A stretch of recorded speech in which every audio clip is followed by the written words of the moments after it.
الكمال والجمال وعلى آله وأصحابه بالغدو والآصال.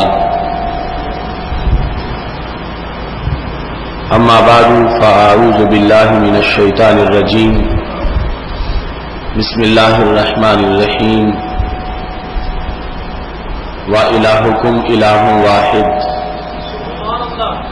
صدق الله العظيم وصدق رسوله النبي الكريم الأمين.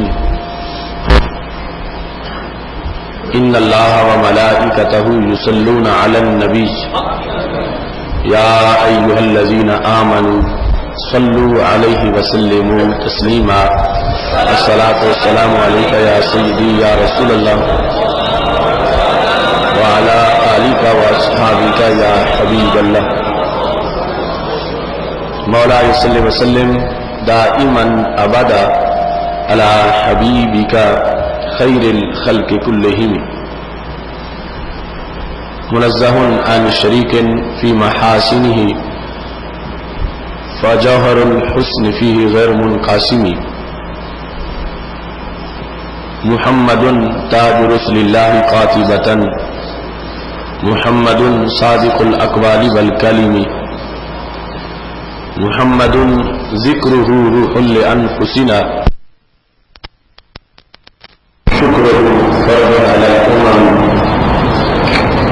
رب صل وسلم دائما أبدا على حبيبك خير الخلق كلهم. اللہ تبارک و تعالی جل جلالہ وعم نوالہ وتم برہانہ وعظم شانہ وجل ذکرہ وعز اسمہ کی حمد و ثنا.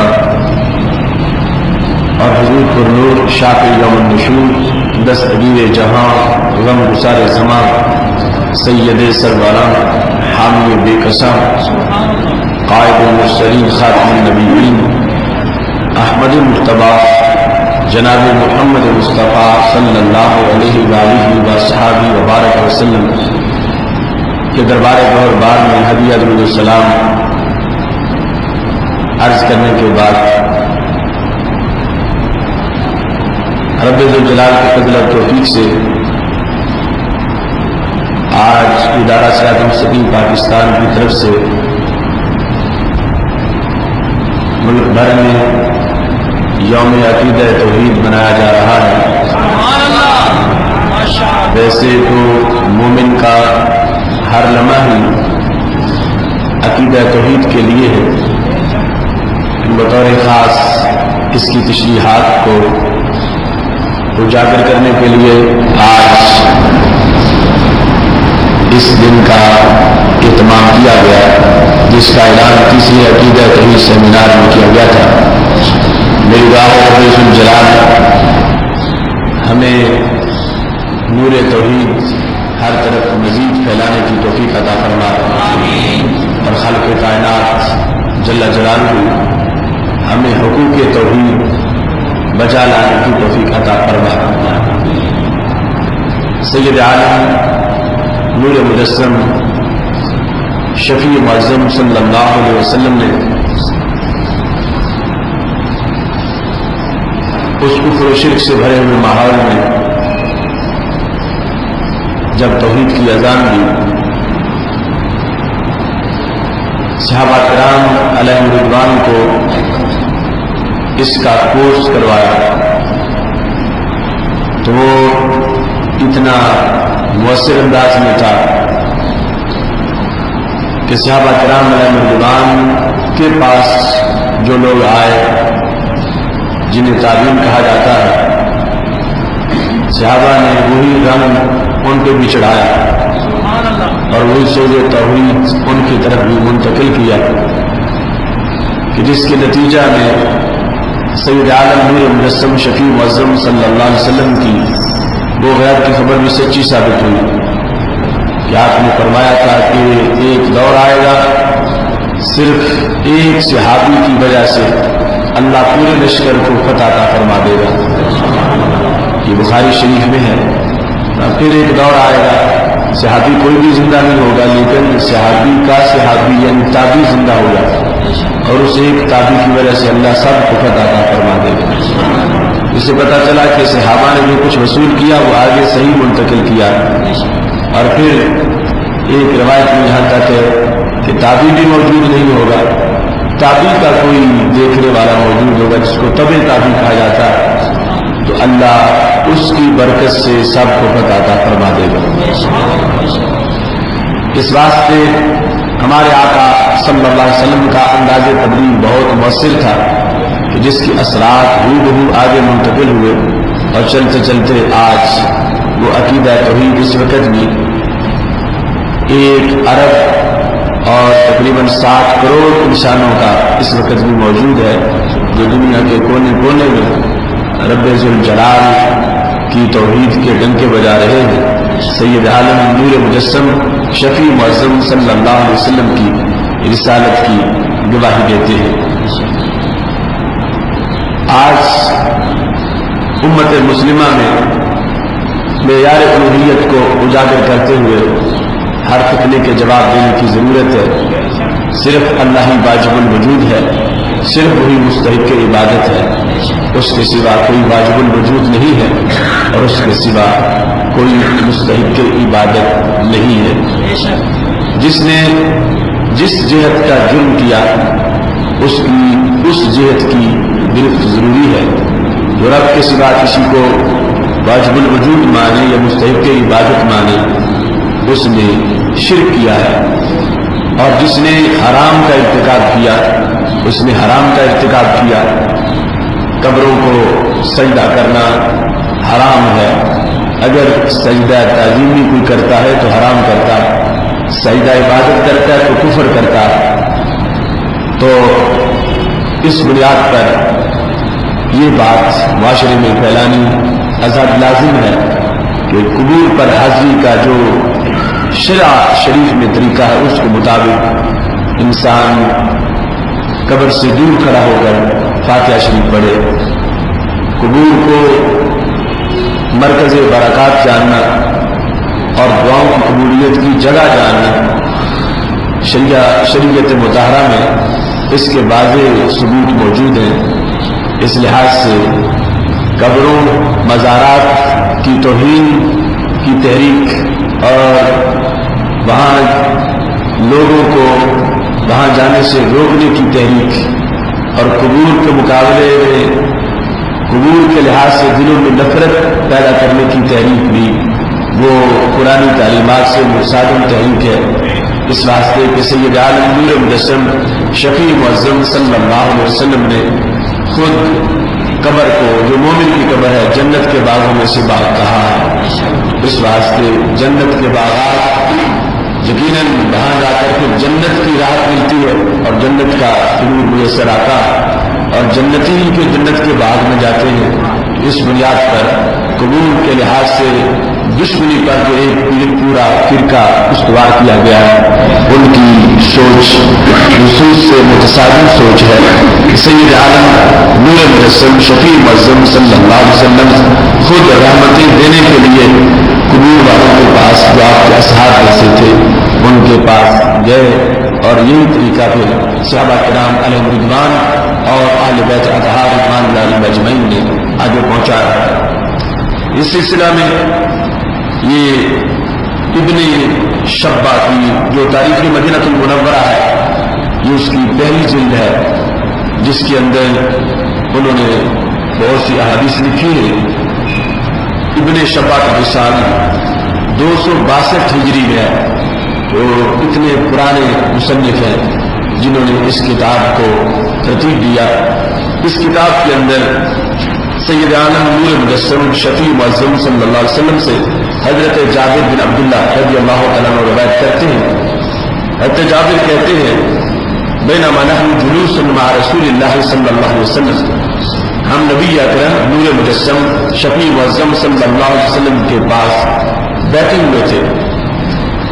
اذ اتا آتن، ایک آنے والا آیا، فقال یا رسول اللہ صلی اللہ علیہ وسلم، اس نے آ کر کہا یا رسول اللہ صلی اللہ علیہ وسلم، ان ام علی و جعفر و عقیل قد ماتت، کہ حضرت علی، حضرت جعفر، حضرت عقیل رضی اللہ تعالی عنہ کی والدہ کا وصال ہو گیا. یہ حضرت فاطمہ بنت اسد رضی اللہ تعالی عنہ جو حضرت علی رضی اللہ تعالیٰ عنہ کی والدہ محترمہ. تو آنے والے نے کہا حضرت علی، حضرت جعفر اور حضرت عقیل رضی اللہ تعالیٰ عنہ کی والدہ کا وصال ہو گیا ہے. فقال رسول اللہ صلی اللہ علیہ وسلم قوموا بنا الی امی. تو سرکار دو عالم صلی اللہ علیہ وسلم کے پاس جو لوگ بیٹھے ہوئے تھے، آپ نے فرمایا چلو میری امی کے پاس چلو. تو حضرت فاطمہ بنت اسد کو اپنی امی کہا، کیونکہ نبی اکرم صلی اللہ علیہ وسلم کی پرورش میں ان کا کردار تھا. تو نبی اکرم صلی اللہ علیہ وسلم نے کہا میری امی کی طرف چلو. صحابہ کہتے ہیں فقمنا، ہم کھڑے ہو گئے. وکأن علی عروس من معه الطیر، ادب کے ساتھ جیسے سروں پہ پرندہ ہو ایسے ہم نبی اکرم صلی اللہ علیہ وسلم کے ساتھ ساتھ تھے.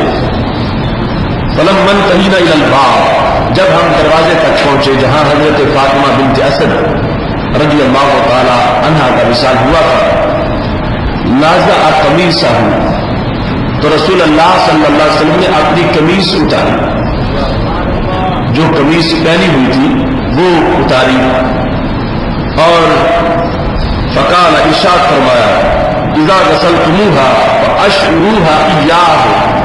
حضرت علی رضی اللہ تعالیٰ عنہ اور آپ کے دیگر بھائیوں سے کہا کہ جب تم حضرت فاطمہ بنت اسد کو یعنی غسل دینے والی عورتیں غسل دے کے فارغ ہو جائیں تو یہ قمیص ان کو کفن سے پہلے پہنا دینا. فاشعروها اياه تحت اکفانها. عربی زبان میں کپڑے کی دو قسمیں بیان کی جاتی ہیں، ایک کو کہا جاتا ہے شعار، دوسرے کو کہا جاتا ہے بثار. شعار وہ کپڑا ہوتا ہے جو براہ راست بدن کے ساتھ مس ہوتا ہے، اور بثار وہ ہوتا ہے جو اوپر دوسرا کپڑا پہنا جائے یا تیسرا پہنا جائے. تو فرمایا کہ ان کے بدن کے ساتھ کفن کی چادریں بعد میں مس ہو، میری قمیص پہلے مس ہو. یہ قمیص میں جو تمہیں دے رہا ہوں یہ قمیص انہیں پہنانا، دیگر کفن کی چادریں پہنائی جائیں. یعنی جو خواتین غسل دینے والی تھی ان کے لیے یہ حکم ان رجال کو آپ نے ارشاد فرما دیا. فلما خرجوا بها، جب ان کی چارپائی لے کے وہاں سے نکلے، جعل رسول اللہ صلی اللہ علیہ وسلم مرتين يحمل ومرتين يتقدم ومرتين يتأخر. تو رسول اللہ صلی اللہ علیہ وسلم تین طریقوں سے ساتھ تھے. کبھی تو چارپائی کو کندھا دیتے تھے، کبھی چارپائی کے آگے چلتے تھے، کبھی چارپائی کے پیچھے چلتے.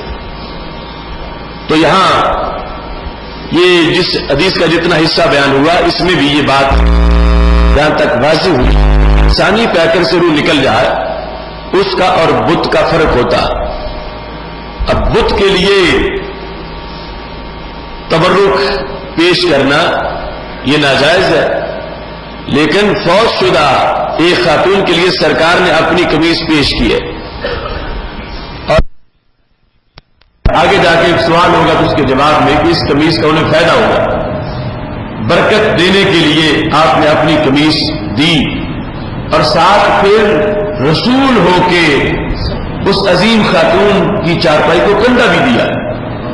تو پتہ چلا کہ بت کا معاملہ اور ہے. حامل صنم جو ہے بت کو اٹھانے والا، اس سے تو شریعت ناراض ہے، لیکن ایک انسانی پیکر اور بالخصوص یہاں جن کا ذکر ہے ان کی چارپائی کو تو رسولوں کے سردار حضرت محمد مصطفیٰ صلی اللہ علیہ وسلم بھی کندھا دے رہے اور یہ واضح کر رہے ہیں کہ ایسی شخصیات کو، مومنات کو، مومنین کو بتوں کے ساتھ ملانا صحیح نہیں ہے.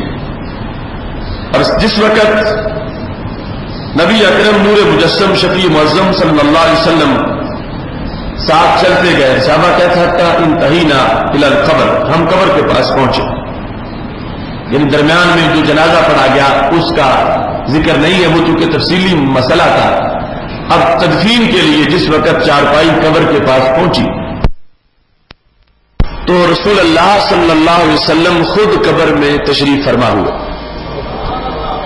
ابھی حضرت فاطمہ بنت اسد ان کو دفن نہیں کیا گیا تھا، چارپائی سائڈ پہ رکھی گئی اور نبی اکرم صلی اللہ علیہ وسلم قبر میں لحد میں داخل ہوئے، اور صرف داخل ہی نہیں ہوئے، فتمعک، داخل ہو کے لیٹ گئے،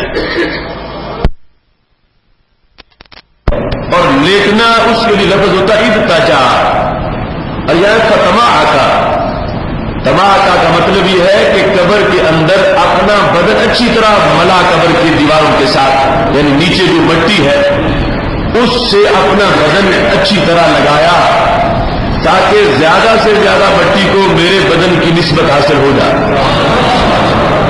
جس وقت سید عالم نور مجسم شفیع معظم صلی اللہ علیہ وسلم اچھی طرح لیٹے اس لحد کے اندر، ثم خرج، پھر باہر تشریف لے آئے اور پھر فرمایا ادخلوها بسم اللہ، اب رب کا نام لے کے ان کو دفن کرو، قبر میں داخل کر دو، وعلی بسم اللہ، اللہ کے نام پر۔ جس وقت تدفین ہو گئی تو پھر رسول اللہ صلی اللہ علیہ وسلم قبر کے گرد قبر کے ساتھ کھڑے ہو گئے، اور کھڑے ہو کر آپ نے فاطمہ بنت اسد سے گفتگو کی، یعنی جو فوت ہونے والی خاتون ہے قبر کے باہر کھڑے ہو کر جب مٹی ڈالی گئی تو ہمارے نبی علیہ الصلوۃ والسلام نے ان سے گفتگو کی، گفتگو کرتے ہوئے فرمایا جزاک اللہ، اللہ تمہیں جزا دے۔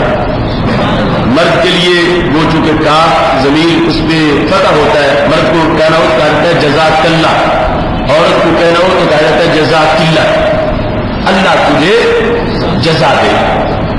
اب یہ خطاب کی ضمیر ہے تجھے، وہ قبر میں ہے اور وصال ہو چکا ہے اور تدفین بھی ہو گئی ہے، اور رسول اللہ صلی اللہ علیہ وسلم ان سے گفتگو کر رہے ہیں، اور خطاب سے گفتگو کرتے ہوئے نبی اکرم صلی اللہ علیہ وسلم نے فرمایا من ام و ربیبہ خیرا فنعم الام ونعم الربیبہ کنت لی، فرمایا تمہیں رب جزا دے، تم امی ہونے کے لحاظ سے بھی بڑی اچھی ہو اور تم پرورش کرنے کے لحاظ سے بھی بڑی اچھی تھی۔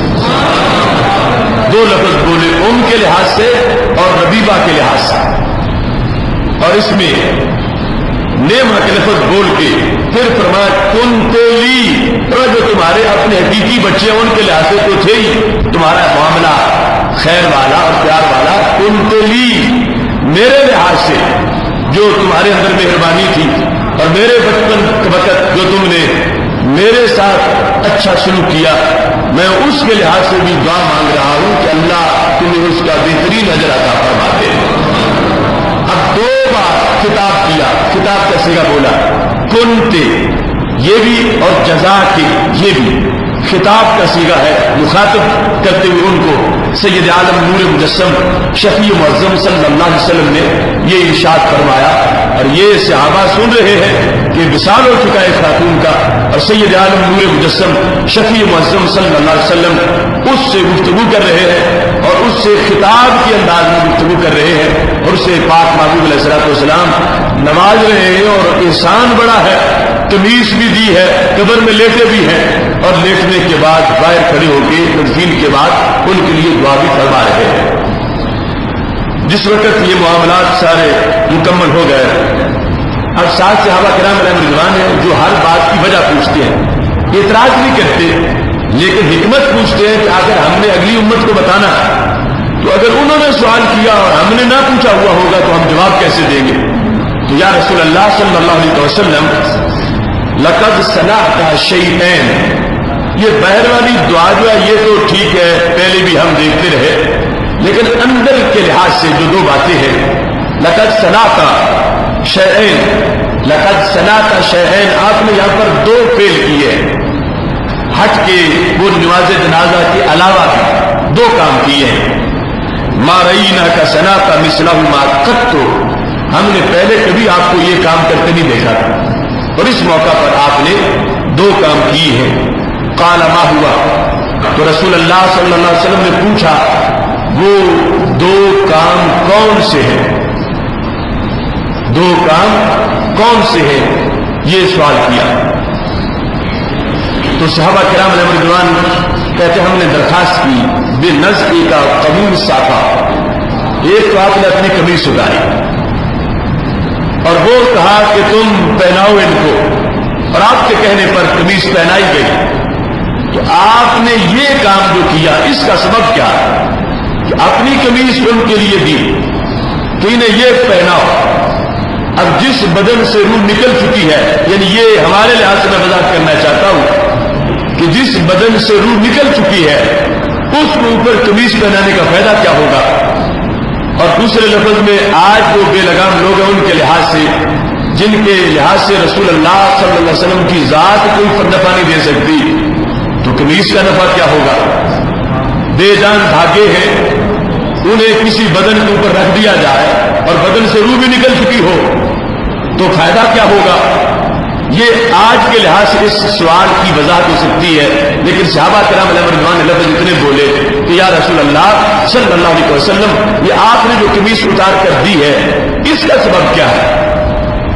اور آج ہمارے مسائل کے لحاظ سے جن لوگوں نے اپنے پورے دین کی بنیاد قبروں کی دشمنی پہ رکھی ہوئی ہے اور مردوں کے ساتھ فوج شدگان کے ساتھ بغض پر اپنے دین کو استعمال کیا ہے اور انہیں بت کہہ کر امت کو ان سے دور رکھنے کی کوشش کی ہے، اب سید عالم نور مجسم شفیع معظم صلی اللہ علیہ وسلم نے جن صحابہ کو صفہ پہ بیٹھ کے توحید پڑھائی ہے ان کے سامنے یہ کام کیا ہے، مدینہ شریف میں اپنی قمیص اتاری ہے، حالانکہ صحابہ کو کہا ہوا عزستان کا فاستعن باللہ، مدد جب بھی مانگنی ہے رب سے مانگنی ہے، عزستان کا فاستعن باللہ، مدد جب بھی مانگنی ہے رب سے مانگنی ہے۔ اور اب وہی رسول صلی اللہ علیہ وسلم اپنی قمیص پہنا رہے اور صحابہ کرام علیہ رضوان نے پوچھا یا رسول اللہ صلی اللہ علیہ وسلم دوسرا مسئلہ تماکو کا فی لحد، یہ جو لحد میں آپ داخل ہوئے اور داخل ہی نہیں ہوئے پھر لیٹ بھی گئے اور لیٹے نہیں تماک بھی کیا، اچھی طرح اپنا بدن مٹی سے لگایا تاکہ مٹی زیادہ سے زیادہ بدن کے ساتھ زیادہ مٹی مس ہو جائے، یہ بھی نیا کام ہم نے دیکھا۔ تو اس کا سبب کیا ہے؟ وہ اعتراض نہیں کرنا چاہتے، تنقید نہیں کرنا چاہتے، حکمت پوچھنا چاہتے ہیں کہ بعد والوں سے جب ہم حدیث بیان کریں گے تو وہ ہم سے پوچھیں گے تو ہمارے پاس جواب ہونا چاہیے کہ سرکار نے فرمایا تھا، یہ حکمت ہے۔ اب صحابہ کرام علیہ رضوان کے سامنے یہ معاملات سارے موجود ہیں۔ میرے نبی علیہ الصلوۃ والسلام سے بڑھ کر توحید کا نمبردار کون ہو سکتا ہے اور آپ سے بڑھ کر توحید خالص بیان کون کر سکتا ہے؟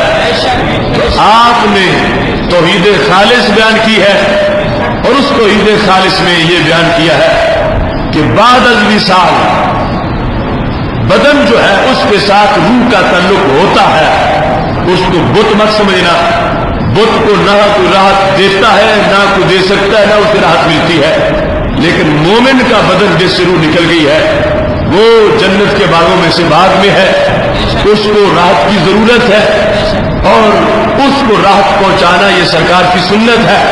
اور سید عالم نور مجسم شفیع معظم صلی اللہ علیہ وسلم نے واضح کیا ہوا تھا عزستان کا فاستعن باللہ، جب مدد مانگو جب بھی مانگو رب سے مانگو، تو واضح کر دیا کہ میرا یہ اس انداز میں ان کو مدد دینا یہ رب کی مدد کے برخلاف نہیں ہے، یہ میری پہلی تقریر کے خلاف میرا عمل نہیں ہے جو میں نے کام کیا، یہ اس وقت بھی میں توحید خالص سے آپ میں بتا رہا ہوں کہ رب ذوالجلال ہی حقیقی طور پر مؤثر ہے۔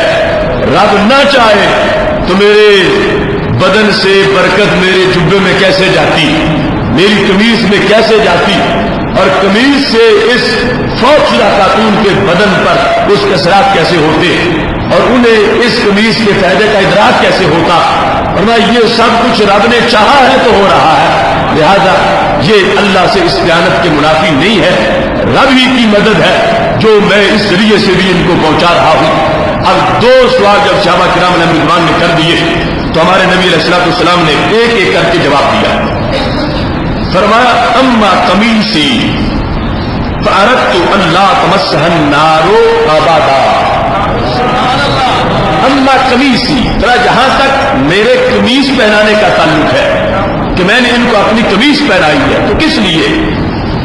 کہ ان کے بدن کے قریب کبھی بھی آگ نہ جا سکے.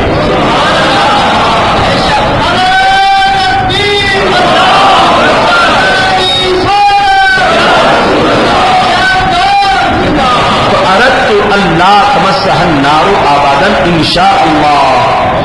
فرمایا میں نے قمیص اس لیے پہنائی، انشاءاللہ تو برکت کے لیے کہا، لیکن آبادہ کہہ کے واضح کر دیا کبھی بھی ان کے بدن کو آگ نہیں جائے گی، ان کے بدن تک آگ نہیں جائے گی، ان کے بدن تک آگ کا اثر نہیں ہوگا. میں نے ان کو آگ سے بچانے کے لیے، اگرچہ ان کا اپنا عمل بھی بہت زیادہ، اپنا کردار بھی بہت زیادہ، جس نے ہمارے نبی علیہ الصلوۃ والسلام کے عظیم بچپن میں سرکار کی خدمت کی ہو تو کردار تو اپنا بھی بہت زیادہ ہے، لیکن میرے نبی علیہ الصلوۃ والسلام اپنی طرف سے حق ادا کر رہے ہیں. فرمایا میں نے جو ان کو قمیص پہنائی تو عرض کو میں نے ارادہ کیا اللہ تمسح النار آبادہ کہ کبھی بھی ان کو آگ چھو ہی نہ سکے، میں نے قمیص پہنا دی ہے. اب بتاؤ آج کے جعلی توحید پرست کا اسے بھی ناخالص توحید کہیں گے کہ جو سرکار صحابہ کے سامنے واضح کر رہے ہیں، یہی تو توحید خالص ہے کہ پاک محبوب علیہ الصلوۃ والسلام نے قمیص پہنائی ہے اور فرمایا اللہ کے اذن سے مشکل کشا بن جائے گی، اللہ کے اذن سے قمیص میری حاجت روا بن جائے گی. یہ قمیص اس بدن کے قریب آگ کو نہیں آنے دے گی، یہ قمیص اس بدن کو کسی طرح بے چینی نہیں پہنچنے دے گی. میں نے قمیص کیوں پہنائی؟ اس واسطے پہنائی کہ تاکہ میرے بدن کا فیض پانے والا کپڑا، میرے بدن سے تبرک لینے والا کپڑا قبر میں میری امی کو تبرک پہنچاتا رہے. جن کو امی کہا، امی بادل امی، امی عربی زبان میں امی میری امی، جنہیں کہا اس خدمت کی پیش نظر جو انہوں نے کی تھی. فرمایا میں نے ان کو اپنا یہ جبہ، اپنی قمیص پہنا دی ہے. عرض تو میں نے ارادہ کیا، یہ نہیں کہا کہ بائی چانس ہو گیا ہے یا معذلہ غلطی لگ گئی ہے یا ارادہ نہیں تھا غیر ارادی کام ہو گیا ہے. فرمایا نہیں، میں نے سب کچھ ارادے سے کیا ہے، میں نے سوچ کے کیا ہے، میں نے وحی کی روشنی میں کیا ہے، میں نے آپ کیا ہے تاکہ پتہ چلے کہ یہ چیزیں توحید کے منافی نہیں ہیں، تاکہ پتہ چلے کہ قبر میں فوت ہو کے جانے والے کی حیثیت اور ہے اور بت کی حیثیت اور ہے. بتوں کا خیر خواہ بھی بتوں کے ساتھ ہوتا ہے، مگر قبر والوں کا خیر خواہ وہ تو رب کا رسول بھی خیر خواہی کر رہا ہے. سید عالم نور مجسم شفیع معظم صلی اللہ علیہ وسلم نے پہلا جواب یہ دیا اما قمیصی، جہاں تک میری قمیص کا تعلق ہے، فَأَرَدْتُ أَلَّا تَمَسَّهَا النَّارُ أَبَدًا انشاءاللہ، رد تاکہ آگ قریب نہ جائے. اب سرکار کی دعا میں بھی بڑا فائدہ اور دعا مانگی بھی ہے، لیکن اس کے باوجود مسئلہ تو توحید کا بھی سکھانا تھا. اگر دعا فرما دیتے صرف کہ اے اللہ ان کے قریب آگ نہ جائے، تو رب ان کی روزانہ ہزاروں قبول کرتا ہے، یہ بھی قبول ہوتی یقیناً، اور پھر بعد میں فرمائی بھی ہے دعا. لیکن یہاں پر بطور خاص اس جگہ یہ واضح کیا کہ یہ کچھ صحابہ کی جماعت ہے، یہ سنے گی تو ہزاروں تک پہنچے گی، ہزاروں سے لاکھوں تک، لاکھوں سے کروڑوں تک، اور بالواسطہ چلتے چلتے جنت البقیع کی اس بات کا تذکرہ ایک دن مسجد رضا مجتبیٰ کے ممبر پہ بھی ہو جائے گا.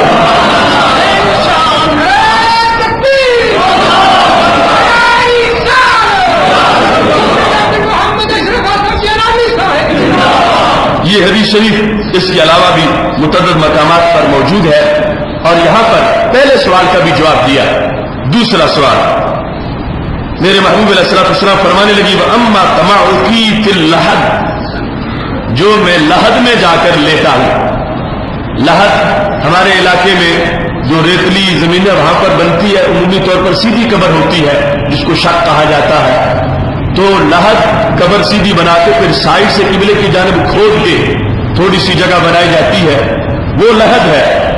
اس کے اندر سرکار لیتے، سیدھی قبر میں داخل ہو کے پھر لحد کے اندر لیٹے میرے محبوب علیہ الصلوۃ والسلام. تو وہ مٹی قیامت تک کتنی متبرک ہو گئی.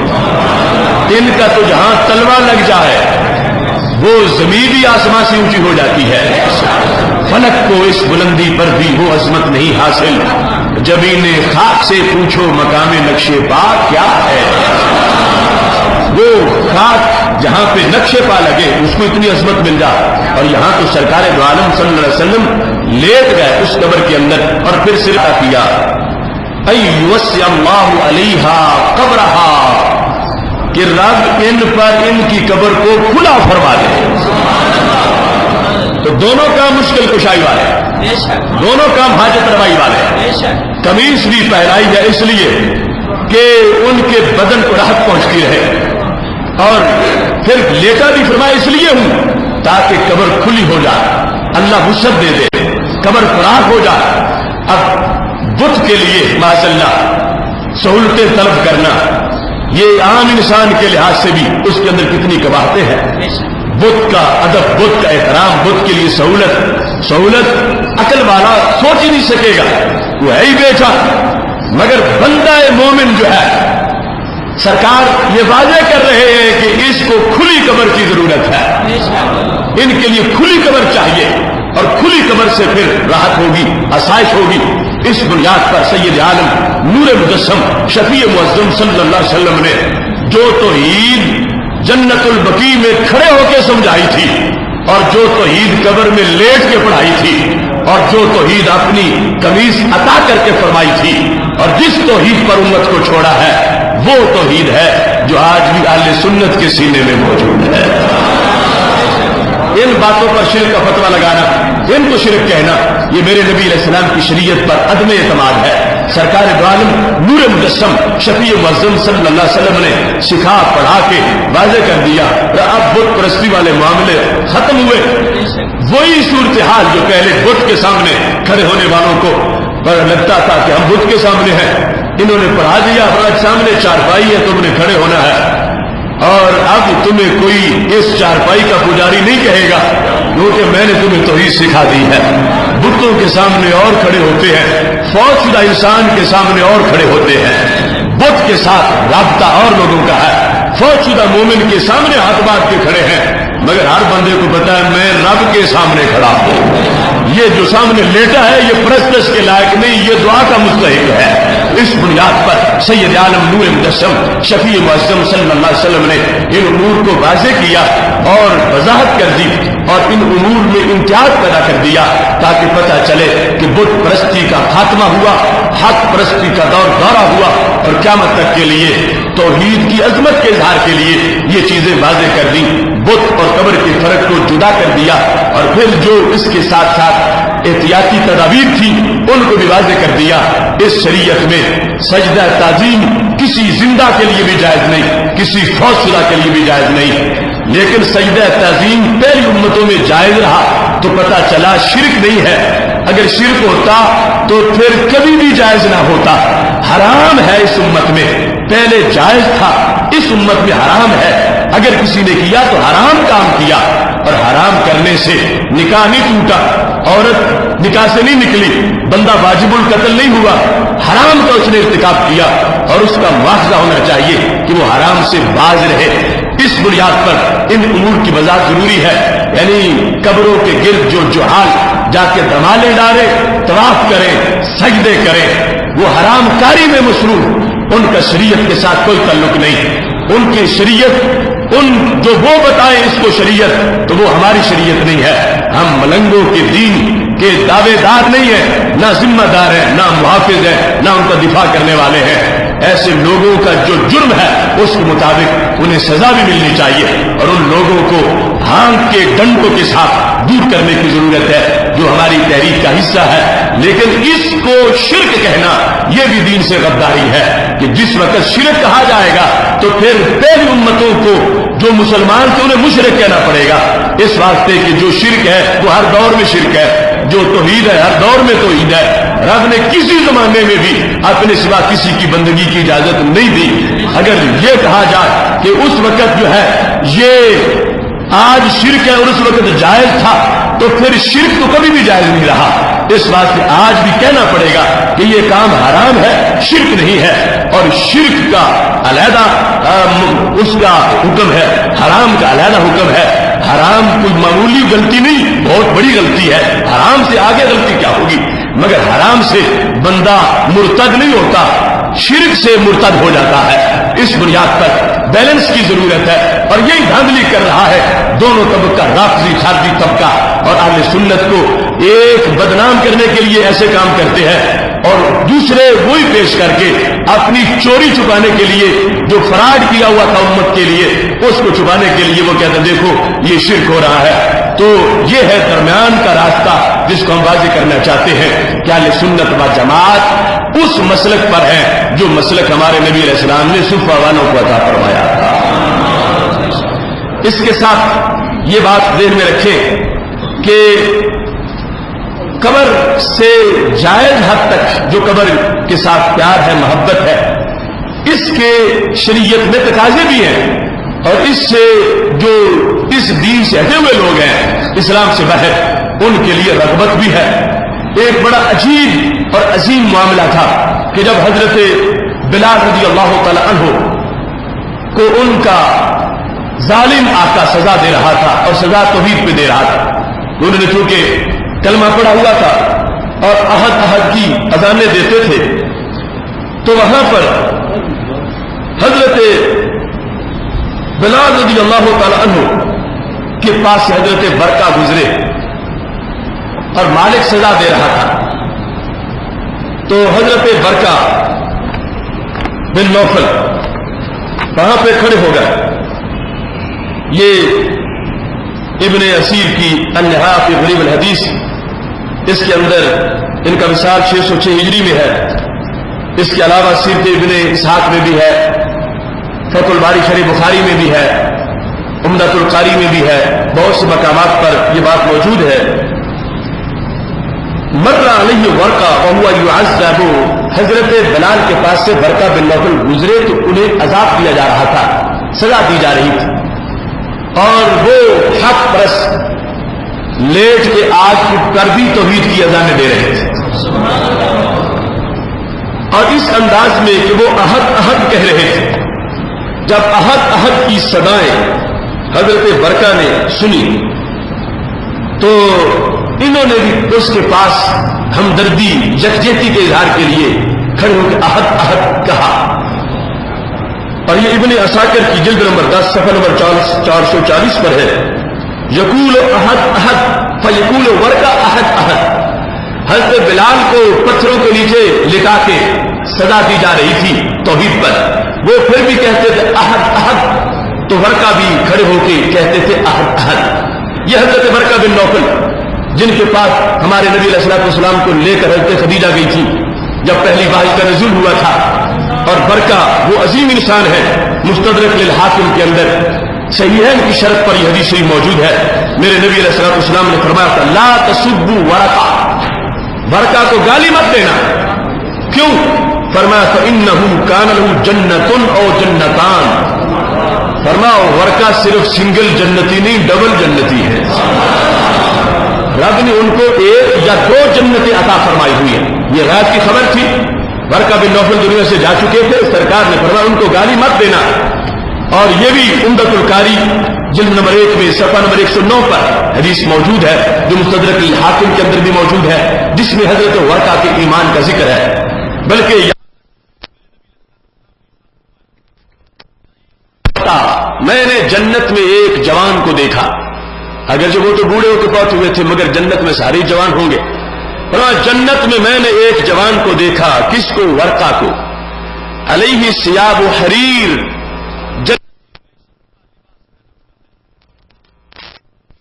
ریشم کا لباس، جنت میں نے ان کو دیکھا۔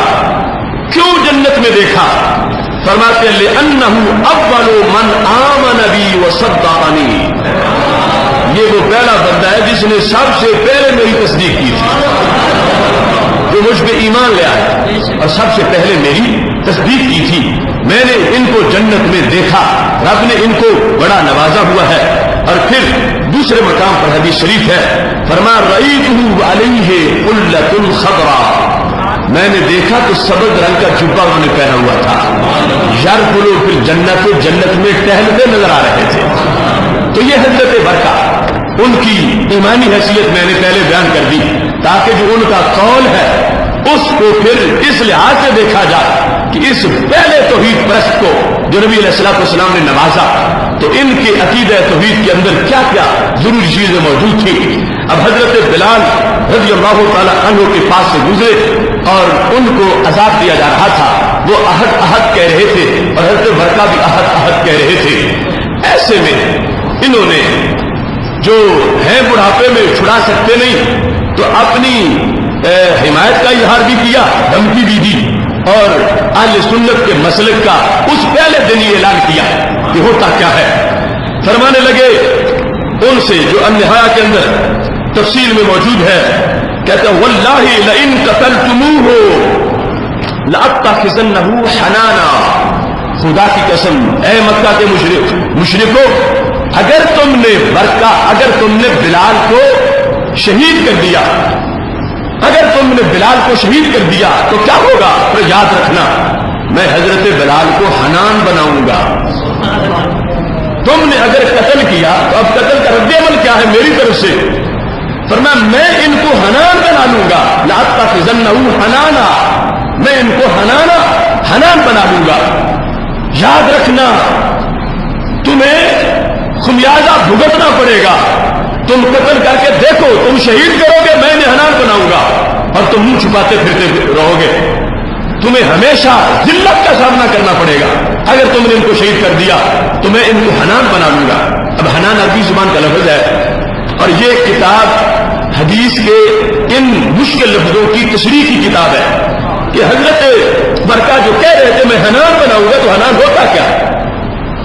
تو انہوں نے کہا الحنان الرحمت والعطف والحنان الرزق والبرکت, کہ حنان کا ایک معنی ہوتا رحمت, دوسرا ہے مہربانی, تیسرا ہے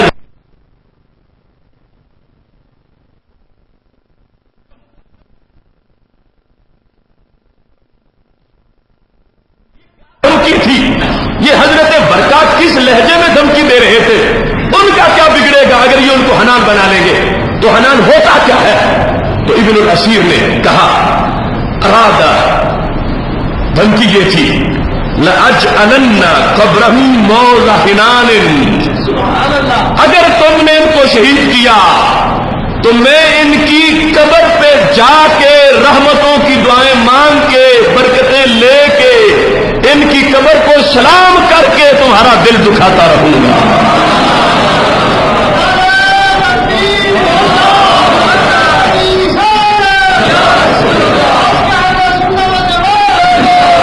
لأجعلن قبرہ, اس شہید کی قبر کو میں بناؤں گا کیا؟ موضع حنان, اے مظنہ تم من رحمت اللہ, میں بتاؤں گا لوگوں جس نے رب کی رحمت لینی ہو بلال کی قبر پہ آ جاؤ. تم جس رب کی دشمنی میں ان کو شہید کرو گے ان کی قبر بھی تمہارے اوپر سواری کرے گی, ان کی قبر بھی تمہارے اوپر راج کرے گی, ان کی قبر بھی تمہارے نظریے پہ تھوڑے چلائے گی. لأجعلن قبرہ حنانا, میں ان کی قبر کو جائے برکت سمجھوں گا اور جائے برکت کے طور پر اس کا اعلان کروں گا.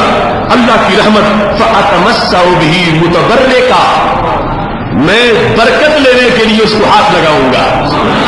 اتمسح بہ متبرکا, میں تمسح کروں گا اس قبر کے ساتھ آ کے ہاتھ لگاؤں گا برکت لینے کے لیے. اور پھر کما یتمسح بقبور الصالحین, جیسے صالحین کی قبروں سے برکت حاصل کی جاتی ہے. وہ زمانہ جب حضرت بلال احد احد کہہ کے تبلیغ کر رہے توحید کی اور برقہ بھی احد احد کہہ کے توحید خالص بیان کر رہے ہیں کہ اے بلال میں تمہارا ساتھی ہوں, تم احد احد کہتے ہو میں بھی احد احد کہتا ہوں. اور کیا کروں گا اے مشرکین مکہ, اگر تم نے توحید پر شہید کر دیا اس کو تو میں ان کی قبر کو ہاتھ لگا کے چوم کے بتاؤں گا کہ توحید کا مزار توحید پرست کا مزار ہے, توحید پرست کی قبر ہے. اب آج جو کام اس امیہ بدبخت کو للکارتے ہوئے حضرت برقہ دھمکی کے طور پر کہہ رہے تھے کہ تو مشرک ہے اور تو توحید پرست کو سزا دے رہا ہے, اگر تو نے اپنے شرک سے مجبور ہو کر یہ کام کیا تو میں توحید کے ہاتھوں مجبور ہو کر یہ کام کروں گا. وہ جو قبر کی برکت کا اعلان حضرت برقہ جن کے بارے میں سرکار نے ڈبل جنت کا اعلان کیا ہے, وہ حضرت برکہ کہہ رہے تھے کہ حضرت بلال کو اگر تم نے شہید کیا میں ان کی قبر کے ساتھ وہ ربط رکھوں گا جو صالحین کی قبر کے ساتھ صالحین کی قبر کے ساتھ جو رابطہ رکھا جاتا ہے، میں قبر کو جائے رحمت سمجھوں گا، میں قبر کو جائے برکت سمجھوں گا، میں یہ قبر جو توحید پرست کی قبر ہے، توحید پر قائم رہنے کی وجہ سے شہید ہو جانے کا جو اس کا مقام ہے، میں اس سے برکت حاصل کر کے میں دنیا والوں کو بتاؤں گا کہ جو رب کے نام پر شہید ہو جاتا ہے توحید کی اذانیں پڑھتا پڑھتا اس کی قبر بھی لوگوں کو توحید کا فیض دیتی رہتی ہے۔ تو ابو جہل کو امیہ کو بغلے بجانی چاہیے تھی اگر آج کے لوگوں کا نظریہ سچا ہوتا کہ برکہ تو نے تو پھر ہمارے والے ہی کام کرنا ہے، جو ہم شرک کر رہے ہیں یہ تو نے بھی کرنا ہے۔ نہیں، حضرت برکہ کے ان جملوں کا اس وقت کے شرک کے ماحول پر تازیانے کی طرح اثر ہو رہا تھا اور فرمانے لگے فَيَرْجِعُ ذَلِكَ عَارًا عَلَيْكُمْ وَسُبَّ عِندَ النَّاسِ، فرمایا جب میں قبر پہ آؤں گا اور دنیا آ کے بیٹھے گی بلال کی قبر پر کہ شہید عقیدہ توحید ہے، تو پھر کیا ہوگا؟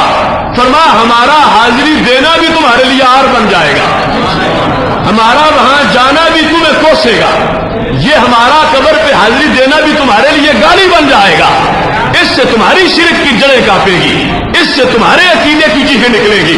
میں اور دوسرے لوگ ہم حضرت بلال کی قبر پہ حاضری دیا کریں گے، یہاں قبر پر دعائیں مانگا کریں گے، برکت حاصل کریں گے اور برکت کے حصول کے لیے ہم یہاں پر آیا کریں گے۔ تو یہ کہا فَيَرْجِعُ ذَلِكَ عَارًا عَلَيْكُمْ، یہ کام ہمارا تمہارے لیے آر بن جائے گا، تمہارے لیے حضرت بلال شہید ہو کے بھی تمہارے لیے خطرہ رہیں گے، یہ تمہارے لیے آر بن جائے گا۔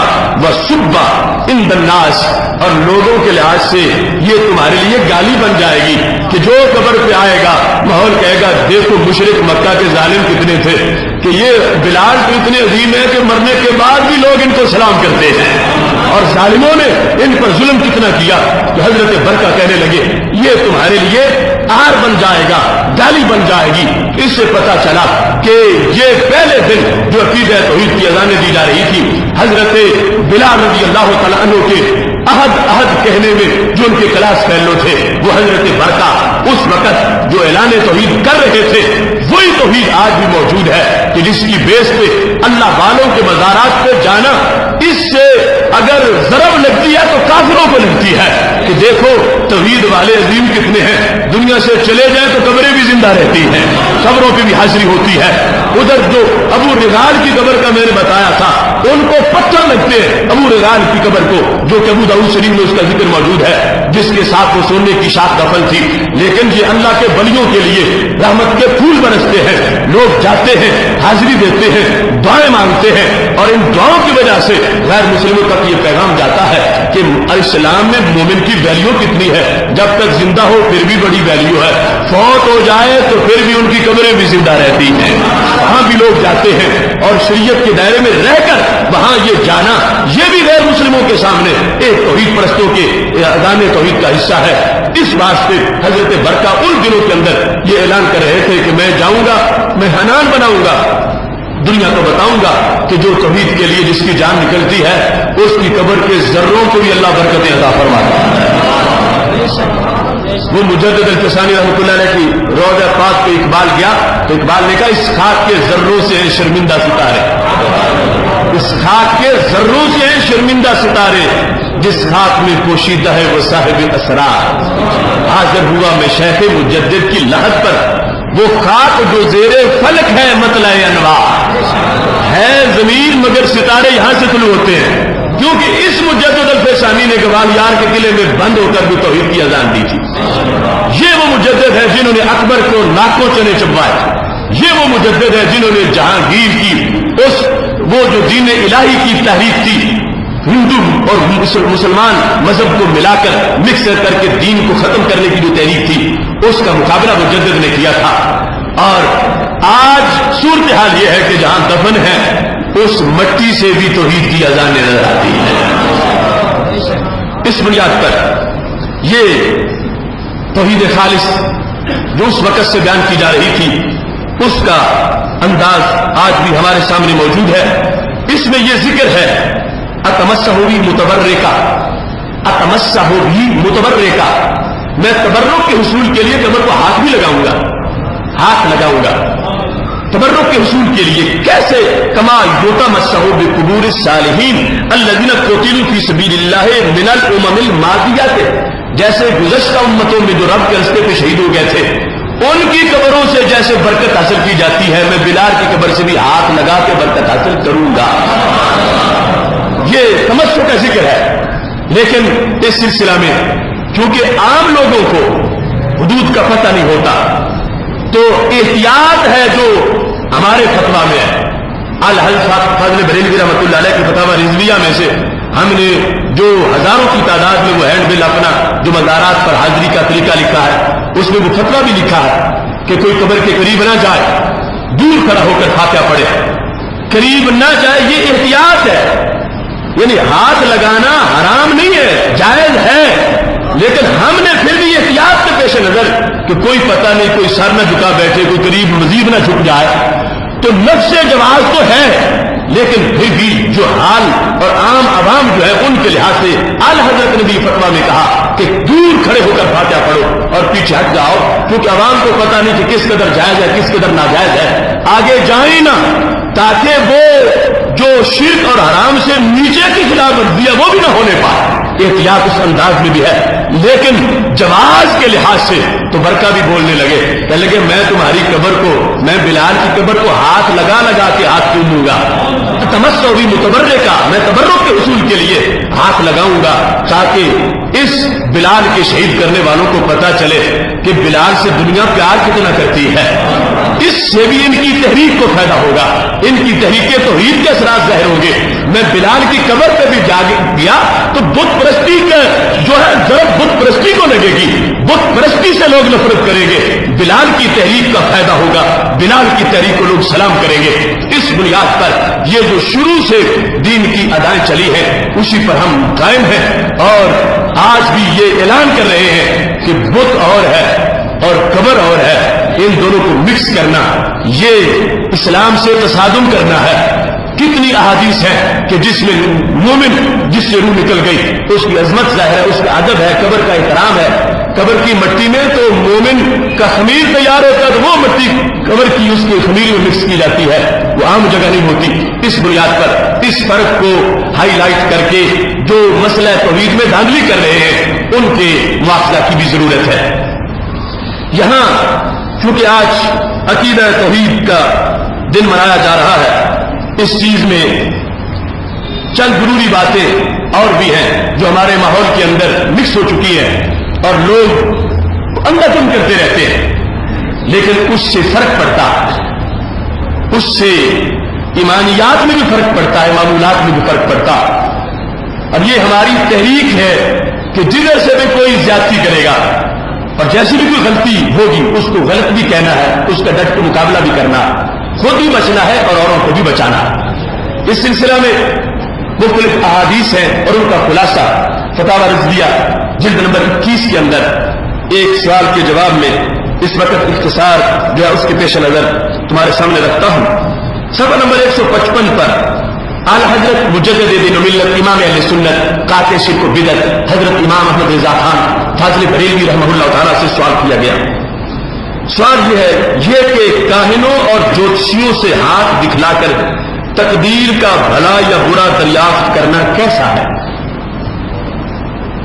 کاہنوں اور جوتشیوں سے ہاتھ دکھلا کر کہ میرا ہاتھ دیکھو میری قسمت کیا ہے، یہ فیشن بنا ہوا. کاہنوں اور جوتشیوں سے ہاتھ دکھلا کر تقدیر کا بھلا یا برا دریافت کرنا یہ کیسا ہے؟ یہ ہمارے امام سے سوال کیا گیا. تو اعلی حضرت فاضل بریلوی رحمۃ اللہ علیہ نے جواب میں لکھا، کاہنوں اور جوتشیوں سے ہاتھ دکھا کر تقدیر کا بھلا برا دریافت کرنا اس کی 4 قسمیں ہیں. اب یہ ہے فقیہ کا کام کہ جتنا جتنا جرم ہے اتنا اتنا اس کا حکم بیان کرے. تو فتویٰ میں اعلی حضرت کا مختصر سا فتویٰ ہے، یہ 155 صفحے پر الجواب کے نیچے اس سوال کا جواب بھی لکھا ہوا ہے. 5-6 لائنوں میں کوزے میں دریا بند کر دیا. اور مجموعی طور پر میں نے انالیسس کیا تو اس میں 4 بنی. ایک ہے جو کسی جوگی کے سامنے جا کے ہاتھ کرتا ہے، کسی عامل کے سامنے جا کے ہاتھ کرتا ہے، اور اس کا یہ عقیدہ ہے کہ یہ جو بتائے گا سچ بتائے گا.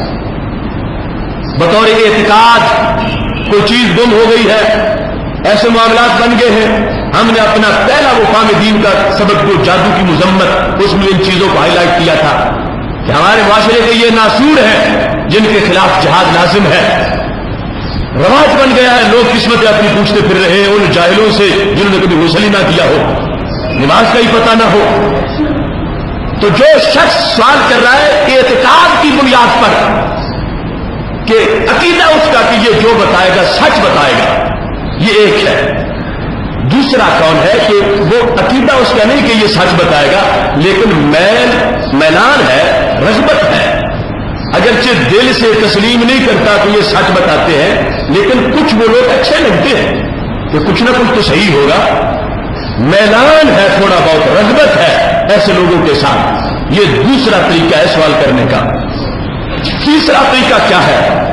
وہ ہے مذاق اڑانے کے لیے، کہ ان لوگوں کا مذاق اڑایا جائے، استہزاء کیا جائے، سامنے ہاتھ کیا جائے، بتاؤ یہ کیا ہے، میری قسمت کیا ہے، اور اس سے ان کا استہزاء کیا جائے. اور چوتھا کیا ہے؟ چوتھا ہے ان کو ذلیل کرنے کے لیے، عاجز کرنے کے لیے، عاجز کرنے کے لیے کہ تم جھوٹ بولتے ہو، تم فراڈیے ہو، تم جاہل ہو. کسی میں اگر اتنی طاقت ہو تو وہ ہاتھ ان کے سامنے کر کے اپنی روحانیت سے ان کو ذلیل کرنا چاہتا ہے، رسوا کرنا چاہتا ہے، ان کو عاجز بنانا چاہتا ہے کہ یہ سب تمہارا فراڈ ہے، اس میں کوئی حقیقت نہیں ہے. یہ 4 ہے سبب کسی سے جا کر یہ کام کرنے کے، بتا میرے ہاتھ میں کیا ہے. اعلیٰ حضرت قادری بریلوی رحمۃ اللہ علیہ نے 4 کا حکم بیان کیا. فرماتے ہیں کاہنوں اور جوتشیوں سے ہاتھ دکھا کر تقدیر کا بھلا برا دریافت کرنا اگر بطور اعتقاد ہو، مطلب کیا؟ یعنی جو یہ بتائیں حق ہے. اگر کسی نے ایسے کیا تو فرمایا کہ کفر خالص ہے. پھر کفر خالص ہے، کفر خالص ہے.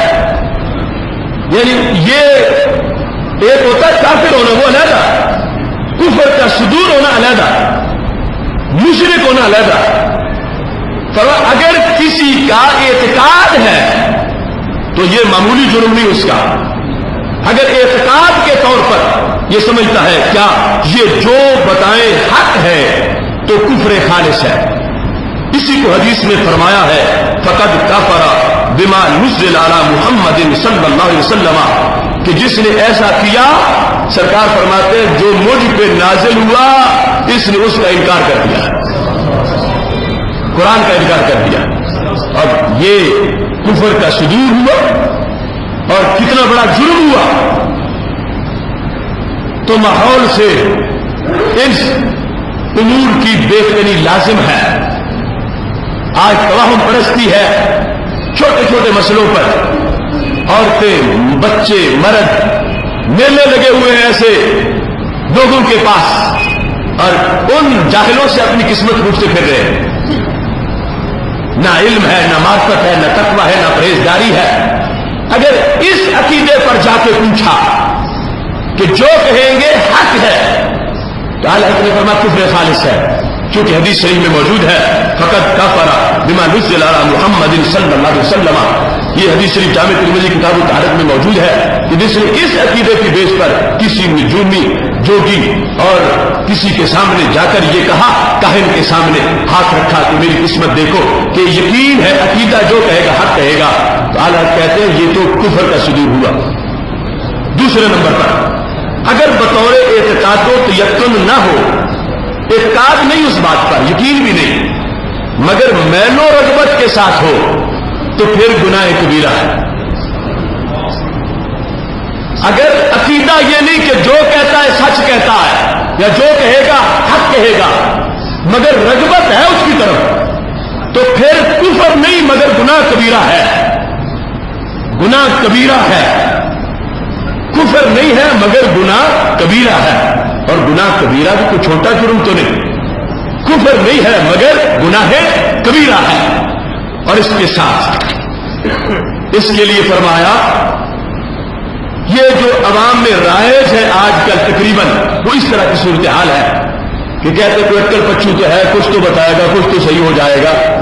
اگر یہ ہے کہ سب کچھ صحیح ہے، یقین ہے کہ جو یہ بتائے گا تو پھر تو ہے ہی کفر، اور اگر یہ ہے کہ کچھ نہ کچھ ہو سکتا ہے صحیح ہو، چلو کچھ پتہ کر لیتے ہیں، تو اعلی حضرت فاضل بریلوی رحمۃ اللہ علیہ نے اس کا حکم کیا لکھا؟ گناہ کبیرہ، اور شریعت نے اس کا سزا اس کو کیا دی ہے؟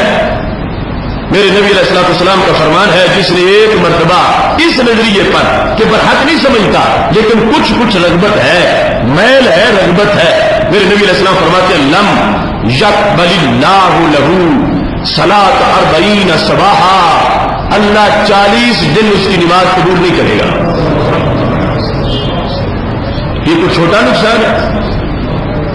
صرف اس بات پر کہ کیا ہے اس جوکی کے پاس یہ عقیدہ ہے کہ یہ جو بتائے گا حق نہیں ہے، لیکن رغبت اور میلان ہے، رغبت اور میلان کے ساتھ گیا ہے، اس میں جرم کئی بن جائیں گے۔ اس کو دیکھ کے کوئی اور بھی کہ فلاں صاحب بھی آئے ہوئے تھے، فلاں تو بڑا رش لگا ہوا تھا، اتنے لوگ ماننے والے ہیں، فلاں بھی آیا ہوا تھا، اس کا جانا بھی اور کے لوگوں کے عقیدے خراب کرے گا۔ تو اپنا اگرچہ یہ دل میں رکھتا ہے کہ بات سچی نہیں، لیکن لوگ سمجھیں گے کہ شاید سچی سمجھ کے آیا ہوگا، اس وجہ سے آگے بھی لوگوں کے عقائد پہ اثر پڑے گا۔ تو اس کی سزا کیا ہے؟ اللہ فرمائے گا تو نے ایک مرتبہ ایسا کیا میں نے 40 دن تیری نماز قبول نہیں کروں گا۔ اب ٹھنڈے پانی سے وضو کر کے مصروفیت سے ٹائم نکال کے نماز پڑھی ہو اور قبول نہ ہو رہی ہو، ایک نماز بھی تو بڑا نقصان ہے، تو 40 دن کی چلی جائے۔ اس واسطے ایسے لغویات، خرافات اور ایسے جو حال کے جو انداز، یہ حقوق توحید میں سے ہے کہ ان چیزوں کی بہتری کی جائے، سمجھایا جائے لوگوں کو کہ یہ اس طرح بھی جانا کہ رغبت ہے، میلان ہے، پھر بھی گناہ کبیرہ ہے، اس سے باز رہنا ضروری ہے، لوگوں کو بچانا لازم ہے۔ اور تیسرے نمبر پر اگر ٹھٹا مذاق کے لیے چلا گیا بطور حزن و استہزاء، نہ یقین ہے نہ رغبت میلان ہے، لیکن صرف چلو مذاق ہی کر آتے ہیں، اعلیٰ فرماتے ہیں تو ابس و مکروہ حماقت ہے، حماقت ہے۔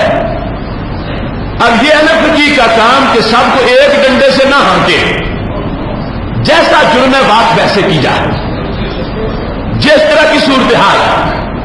اب ان لوگوں کا انداز کیا ہوگا؟ وہ کہیں گے جو نجومی کے پاس گیا بیوی سے نکاح ٹوٹ گیا اور مرتد ہو گیا، واجب القتل ہو گیا، لیکن جہاں تو کیٹیگری سے اور ان کے لحاظ سے حکم ہوگا تو قبول بھی آسانی سے ہوگا، اس کے لحاظ سے ہدایت بھی لوگوں کو ملے گی اور اس کے لحاظ سے فرق بھی پڑے گا۔ اب یہ جو گیا ہے کہ صرف شو دیکھنے کے لیے کہ جاتا ہوں کیا ہوتا ہے، مذاق کرنے کے لیے، یہ تو مذاق کرنے کے لیے گیا ہے اور پتہ نہیں اس کو کیا سمجھے گی کس لیے گیا ہے، تو پھر فرمایا ابس مکروہ اور حماقت ہے۔ مکروہ کا ہے، حرام نہیں ہے مگر مکروہ ہے، نہ کفر ہے نہ حرام ہے لیکن مکروہ ہے، حماقت ہے۔ اور اگر چوتھا ہو، چوتھا کیا ہے کہ اس کی دکانداری ہے، گاہک ڈھیر بیٹھے ہوئے ہیں، ادھر سے ایک روحانی بندہ جس کی روحانیت سلامت ہے یہ چلا جائے اور اس کی بولتی بند کر دے، وہ جو کچھ لوگوں کے سامنے جھوٹ بول رہا ہے اس کا فراڈ ظاہر کر دے، یہ گیا ہی اس کے فتنے سے لوگوں کو بچانے کے لیے ہے۔ اگر اس میں ایسی صلاحیت ہے کہ یہ جا کے وہاں اس پہ غالب آ سکتا ہے اور اس کو عاجز بنا سکتا ہے تو پھر اس کے جانے میں کوئی حرج نہیں ہے۔ اس نے بھی اگرچہ جا کے ہاتھ ہی سامنے کیا اور فوراً اس نے اس کی چوری پکڑی، فوراً اس نے اس کا مواخذہ کیا اور فوراً اس نے اس کا جھوٹ ظاہر کر دیا، صلاحیت تھی اس کو مجلس میں برسیام جھوٹا ثابت کرنے کی، تو اس پر کوئی حکم نہیں لگے گا۔ کون سا؟ وہ حکم کفر والا، حرام والا، مکروہ والا نہیں، اس پر جائز والا حکم لگے گا۔ تو یہ ہے فقیہ کا طریقہ اور یہ ہے امام احمد رضا کی فقاہت اور یہ بدعات کے مقابلے میں ان کا کردار اور شریعت جس جس کیٹیگری کے لحاظ سے چیزوں کو رکھتی ہے اس کے لحاظ سے اس کا حکم بیان کرنا. تو یہ آج حقوق توحید کے لحاظ سے یہ جو صورتحال میں نے آپ کے سامنے بیان کی، جس سے بھی دھاندلی ہے اس دھاندلی کو روکنا یہ صراط مستقیم ہے. تو اس بنیاد پر سمجھاؤ اپنے محلے میں لوگوں کو. گھروں کے اندر ہر گھر میں ایسا بنا ہوا ہے کہ جادو ہو گیا، یہ ہو گیا، وہ ہو گیا ہے. جادو کے بارے میں وہ کتاب ہم نے بتائی کہ ٹھیک ہے جادو ہو جاتا ہے، مگر اس کے ذریعے سے آگے اپنے ایمان سے ہاتھ دھو بیٹھنا اور توہمات کا شکار ہو جانا، جو شریعت مطہرہ میں اس کے طریقے لکھے ہوئے ہیں اس کو دور کرنے کے لحاظ سے جو دعائیں موجود ہیں اور جو قرآن و سنت میں علاج موجود ہے اس علاج کے ساتھ اپنا علاج کرنا چاہیے. اور دوسرے امور جو ان کے لحاظ سے مکمل احتیاط ہونی چاہیے. ہر طرح کی جو دھاندلیاں ہیں ان کے مقابلے میں حق کی اذان دی جائے اور اس چیز کو واضح کیا جائے. امت آج بھی امت توحید ہے اور بدعملی خرافات ان کا مقابلہ مل جل کر ہم سب کو کرنا ہے تاکہ وہ امت کی بیس پر تو قائم ہے. آگے اس کو کمزور کرنے کی کوشش کی جا رہی ہے اور عقیدے کمزور کرنے کی یا عمل کمزور کرنے کی یا بدعملی کی یا نام نہاد روشن خیالی کی ان چیزوں کے مقابلے میں نکلنا تاکہ ایسا نہ ہو کہ معاذ اللہ وہ بدی کا سیلاب گھر گھر میں داخل ہو جائے اور پھر اس کے مقابلے میں بند باندھنا مشکل ہو جائے. شیطان کے ہر کارے اپنا کام کر رہے ہیں تو ہمیں اپنا نیٹ ورک ان کے مقابلے میں مضبوط کرنا تاکہ جس درجے کی جس کی غلطی ہے اس کی بھی اصلاح ہو، اپنی بھی اصلاح ہو. حق نے کر دی دوری خدمتیں تیرے سپرد، خود تڑپنا ہی نہیں اوروں کو تڑپانا بھی ہے. خود سراپا نور بن جانے سے کب بنتا ہے کام، تجھ کو اس ظلمت کدے میں نور پھیلانا بھی ہے. اس واسطے گلی گلی محلے میں چوک چوک میں بیٹھ کے لوگوں کو کہو کہ معیار الوہیت پر لوگ فراڈ کر رہے ہیں. واجب الوجود ہونا، مستحق عبادت ہونا، یہ ہے معیار الوہیت. اللہ کے سوا کسی کو واجب الوجود مت جانو، اللہ کے سوا کسی کو مستحق عبادت مت جانو. یہ پیغام اس کو تازہ رکھنا تاکہ جو امکانی غلطیاں وہ وقوع میں نہ آ سکے. امت اپنے عقیدہ توحید پر قائم ہے، معیار الوہیت کی وضاحت کرو.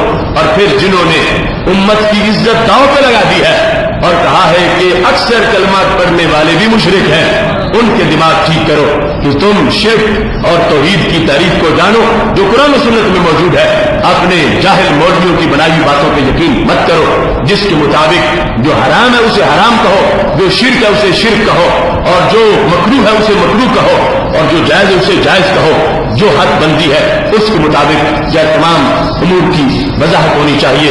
اللہ کا فضل و کرم ہے، ہم نے اس عہد کے لیے جو کعبہ کے سامنے بیٹھ کر وعدہ کیا تھا اور مسجد نبوی شریف میں گنبد خضرا کی جالیوں کے سامنے اور رسول اللہ صلی اللہ علیہ وسلم کی بارگاہ میں جو حلف اٹھایا تھا اس کی خاطر آج بھی گلی گلی محلے میں اذان دیتے جا رہے ہیں. مرکزی عقیدہ توحید سیمینار منعقد ہوا. گزشتہ رات عارف والا کی سرزمین پر اتنا تاریخ ساز اجتماع ہوا کہ ایک بہت بڑی عریض و طویل گراؤنڈ لوگوں سے کھچا کچ بھری ہوئی تھی اور اس میں ہم نے مقام مصطفیٰ صلی اللہ علیہ وسلم کا پریس جو ڈویژن ادارہ صراط مستقیم ڈویژن سہوال کے ذریعے تمام وہ اجتماع تھا اس کا انعقاد ہوا.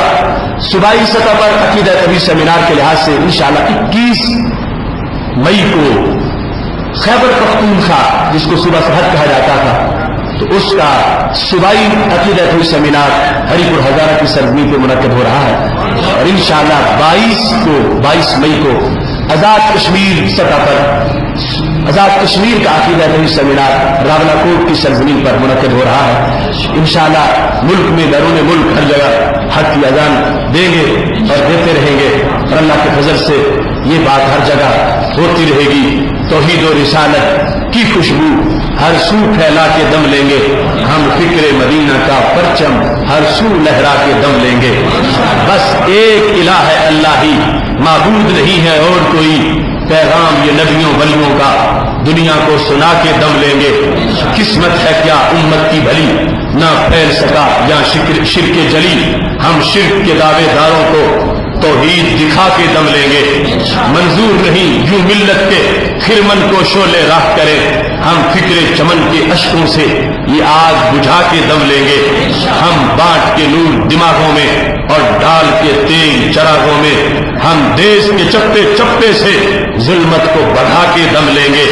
یہ وقت ہے خوب تیاری کا، اب آیا دور بیداری کا، ہم فکر رضا کی دستک سے سنی کو جگا کے دم لیں گے. جہاں قاتل بیٹھے میلوں میں اور غازی تڑپے جیلوں میں، ہم جبر کے ظالم پنجوں سے غازی کو چھڑا کے دم لیں گے. قرآن جلانے والوں کو، انسان ستانے والوں کو، اوروں کو دبانے والوں کو ہم پورا دبا کے دم لیں گے. جب مسلک میں سچائی ہے پھر کیوں مایوسی چھائی ہے، اسلاف سے جو دھن پائی ہے دن رات پکا کے دم لیں گے.